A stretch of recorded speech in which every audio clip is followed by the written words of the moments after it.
আসসালামু আলাইকুম প্রিয় সম্মানিত করদাতাবৃন্দ।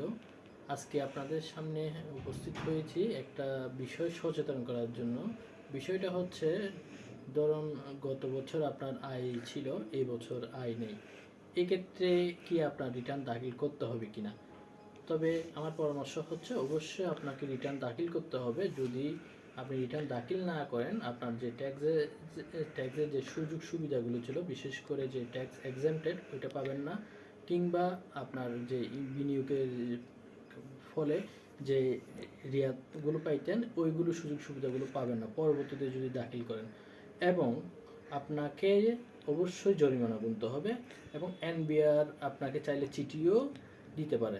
সেক্ষেত্রে অবশ্যই অবশ্যই অবশ্যই আপনাকে রিটার্ন দাখিল করতে হবে যথাসময়ে। আর দেরি না করে আপনি আপনার রিটার্ন দ্রুত সময়ের মধ্যেই এবং নির্দিষ্ট তারিখের মধ্যে দাখিল করেন। ধন্যবাদ সবাইকে। আসসালামু আলাইকুম।